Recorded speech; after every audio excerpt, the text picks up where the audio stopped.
உங்கள் சந்தோஷத்தை எடுக்கிற துக்கங்களை கர்த்தர் மாற்ற விரும்புகிறார். எல்லா சோதனையின் சூழ்நிலைகளை மறந்து பரலோகத்தை நினைத்து சந்தோஷமாய் வாழ்கிற ஒரு வாழ்க்கைக்கு நேராய் கர்த்தர் உங்களை அழைத்து செல்லுகிறார்.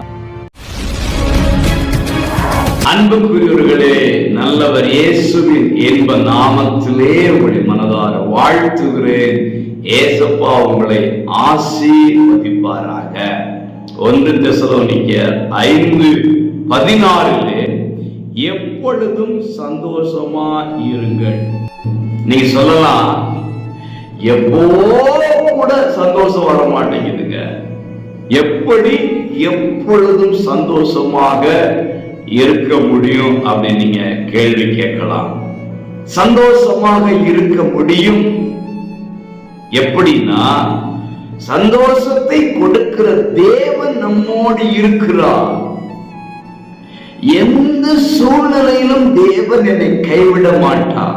இந்த சூழ்நிலை மாறும். இந்த பூமிக்குரிய வாழ்க்கை நிலையற்றது.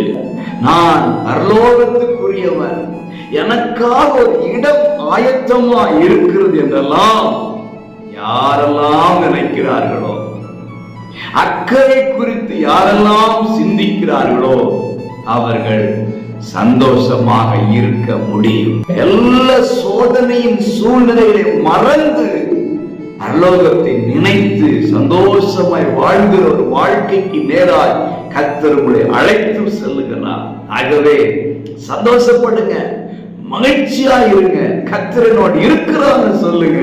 உங்கள் துக்கம் சந்தோஷமாக மாறுகிறது. God bless you.